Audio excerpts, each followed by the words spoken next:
매일 성경과 함께하는 오늘의 큐티 시간입니다.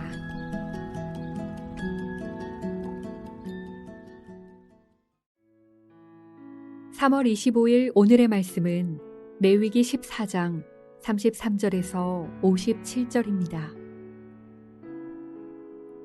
여호와께서 모세와 아론에게 말씀하여 이르시되 내가 네게 기업으로 주는 가나안 땅에 너희가 이를 때에 너희 기업의 땅에서 어떤 집에 나병 색점을 발생하게 하거든 그 집 주인은 제사장에게 가서 말하여 알리기를 무슨 색점이 집에 생겼다 할 것이요 제사장은 그 색점을 살펴보러 가기 전에 그 집 안에 있는 모든 것이 부정을 면하게 하기 위하여 그 집을 비우도록 명령한 후에 들어가서 그 집을 볼지니 그 색점을 볼 때에 그 집 벽에 푸르거나 붉은 무늬의 색점이 있어 벽보다 우묵하면 제사장은 그 집 문으로 나와 그 집을 이레 동안 폐쇄하였다가 이레 만에 또 가서 살펴볼 것이요 그 색점이 벽에 퍼졌으면 그는 명령하여 색점 있는 돌을 빼내어 성밭 부정한 곳에 버리게 하고 또 집 안 사방을 긁게 하고 그 긁은 흙을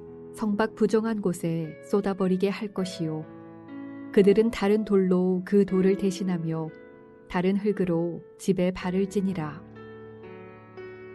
돌을 빼내며 집을 긁고 고쳐 바른 후에 색점이 집에 재발하면 제사장은 또 가서 살펴볼 것이요 그 색점이 만일 집에 퍼졌으면 악성 나병인즉 이는 부정하니 그는 그 집을 헐고 돌과 그 제목과 그 집의 모든 흙을 성밖 부정한 곳으로 내어 갈 것이며 그 집을 폐쇄한 날 동안에 들어가는 자는 저녁까지 부정할 것이요 그 집에서 자는 자는 그의 옷을 빨 것이요 그 집에서 먹는 자도 그의 옷을 빨 것이니라.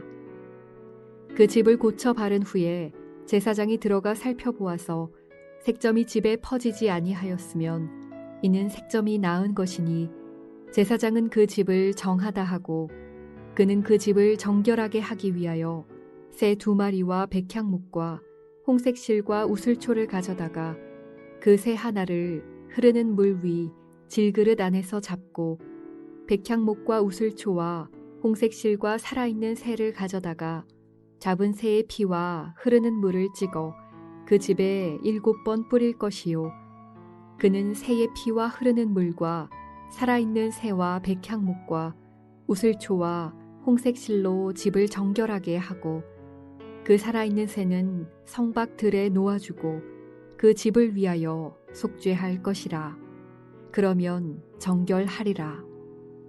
이는 각종 나병 환부에 대한 규례니 곧 옴과 의복과 가옥의 나병과 돋는 것과 뾰루지와 색점이 어느 때는 부정하고 어느 때는 정함을 가르치는 것이니 나병의 규례가 이러하니라.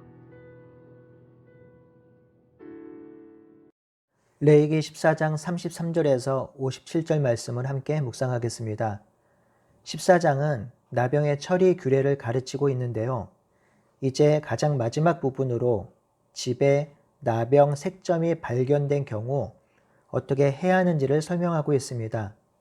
이 규례는 가나안 땅에 들어가서 정착 생활을 할 때 지켜야 할 규례이지요. 지금 하나님이 레위기를 말씀하신 때는 출애굽한 다음의 2월입니다. 아직 가나안 땅에 들어가지 않은 때인데요. 이미 가나안 땅에 들어갈 것을 전제로 집에 나병 색점이 보일 때의 규례를 설명하는 것이 큰 특징입니다. 여기서 나병은 공동 번역에서는 문둥병으로, 새 번역은 곰팡이로 번역했습니다. 그러니 이 나병은 한센병을 포함할 수도 있고요. 또한 악성 피부병, 곰팡이도 다 여기에 포함될 수 있습니다. 오늘 본문은 길지만 비교적 간단하게 단락을 나눌 수 있습니다. 33절에서 42절은 나병 색점이 발견한 집에 대한 진단이고요. 43절에서 47절은 나병 색점이 생긴 집에 대한 조치, 48절에서 53절은 회복된 집에 대한 정결의식, 그리고 54절에서 57절은 나병, 색점 등이 생겼을 때의 종합적인 결론입니다. 33절에서 42절, 나병, 색점이 생긴 집에 대한 진단 절차입니다. 어떤 집에 나병, 색점이 발생하면 주인은 바로 제사장에게 가서 색점이 생겼다고 알려야 합니다.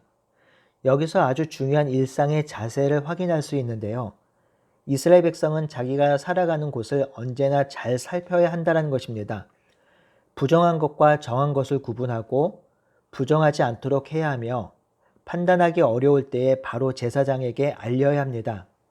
만약 나병, 색점이 발생하는 것을 소홀히 여기며 관심을 두지 않는다면, 그것이 만약 나병, 색점이라면 그 집뿐만 아니라 그 집에 사는 사람과 주변의 사람들이 모두 부정하게 될 것입니다. 현재의 코로나 방역이 좋은 예일 것입니다. 오늘날 우리는 코로나 때문에 목이 아프거나 열이 나는 것을 아주 잘 살핍니다. 조금이라도 이상 징조가 보이면 자가진단 키트로 자신의 상태를 살피고요. 그래서 양성이 나오면 최종적으로 PCR 검사를 해서 양성이면 격리를 하고 음성이면 다시 활동을 하지요. 이처럼 우리도 우리의 일상을 살피는 것이 중요합니다. 우리 일상에 죄가 침투하고 있는지, 부정함이 들어오고 있는지를 살펴야 하지요. 또한 죄와 부정함은 언제나 말씀 앞에 비춰봐야 합니다. 이런 삶이 바로 깨어있는 삶을 사는 것이죠. 깨어있는 삶은 자신의 삶을 하나님의 말씀 앞에 비추어 보고 자신을 살피는 것입니다. 또한 자신이 어떤 존재인지를 기억하고 이 땅에서 자신의 정체성과 의미를 기억하며 살게 되는 것이지요. 언제나 우리 일상을 살피고 주의 거룩한 백성으로 이 땅을 살아가기를 소원합니다. 이제 제사장은 색점이 발견된 집으로 가는데요. 그 전에 그 집에 있는 모든 사람을 나가게 해서 부정을 명하게 해야 합니다. 그 후에 제사장이 그 집에 들어가서 색점의 모양과 색깔을 관찰하죠. 그 집 벽에 푸르거나 붉은 무늬의 색점이 있어 벽보다 우묵하면 제사장은 그 집을 폐쇄하고 7일 후에 다시 가서 살펴야 합니다. 만약 7일 후에 그 색점이 퍼졌으면 그 색점이 있는 돌을 빼내어 성 밖 부정한 곳에 버리게 합니다. 그리고 집안 사방을 긁게 하고 그 긁은 흙을 성 밖 부정한 곳에 쏟아버리게 하고요. 다른 돌로 그 돌을 대신하여 다른 흙으로 집을 발라야 합니다. 43절에서 47절은 나병, 색점이 생긴 집에 대한 조치입니다. 만약 그렇게 했는데도 그 후에 색점이 집에 재발했다고 연락을 받으면 제사장은 또 가서 살펴야 합니다. 만일 색점이 집에 퍼졌으면 확실하게 악성 나병이니 부정하게 되고요. 그 집을 헐고 돌과 그 집에 사용되었던 나무와 흙은 성 밖 부정한 곳에 버려야 합니다. 이렇게 부정하여 폐쇄한 집에 들어간 자는 저녁까지 부정합니다. 혹시 그 집에서 자는 자는 그 옷을 빨아야 하고요. 그 집에서 먹는 자도 그 옷을 빨아야 합니다. 48절에서 53절은 회복된 집에 대한 정결 의식입니다. 그 집을 다시 고쳤으면 제사장이 그 집에 들어가서 색점이 퍼졌는지 살펴야 합니다. 이 색점이 퍼지지 않았으면 그 집을 정하다 하지요. 이렇게 집이 정하게 되면 제사장은 그 집을 정결케 하기 위해서 집주인에게 새 2마리와 백향목과 홍색실과 우슬초를 가지고 오게 합니다. 이후의 처리는 나병 환자가 나병이 나온 후 진 안으로 들어오기 위한 첫 번째 정결 의식과 같은 의식을 행합니다. 제사장은 새 1마리를 잡아서 흐르는 물이 담긴 질그릇에 담습니다. 그리고 백향목과 우슬초와 홍색실과 살아있는 새를 그 죽은 새가 담긴 질그릇 안에 담습니다. 그리고 피가 묻은 물을 7번 뿌립니다. 그리고 제사장은 새의 피와 흐르는 물과 살아있는 새와 백향목과 우슬초와 홍색실로 그 집을 정결하게 합니다. 마지막으로 살아있는 새는 성박들에 놓아주고 그 집을 위하여 속죄합니다. 이렇게 하면 그 집이 정결하게 되죠. 하나님은 집에 나병 색점이 발생한 부분에 대해서 집주인이 죄를 지었다거나 부정해서 생긴 문제라고 보지 않습니다. 집에 나병색점이 발견되면 집을 어떻게 처리할 것인지를 다룰 뿐입니다. 집에 나병색점이 생겼으면 그 나병색점을 규례대로 처리하면 되는 것이지 그 집주인이 그 집의 나병색점 때문에 집주인을 죄인으로 취급하는 것을 하지 않습니다. 또한 나병색점이 생긴 이유를 집주인에게 돌려 집주인이 악한 일을 해서 생긴 것이라고 하지도 않습니다. 이는 당시 고대 문화 속에서 이런 문제가 생기면 집주인이 죄를 지었거나 집 자체에 악한 요소가 있을 것이라고 생각했던 것과 너무나도 다릅니다. 사실 고대뿐만 아니라 근대까지도 집이나 건물 또는 어떤 나무 등의 신적 존재가 임하거나 그 터에 신적 존재가 붙어 있다고 여기기도 했습니다. 하지만 하나님은 어떤 집이나 건물 자체에 어떤 신적 권위나 능력이 존재한다고 여기는 생각을 거부합니다. 하나님은 이런 악한 세력이나 귀신 등으로 생기는 공포나 두려움을 미연에 방지하고 계십니다. 54절에서 57절은 집에 생기는 각종 나병에 관한 종합적인 결론입니다.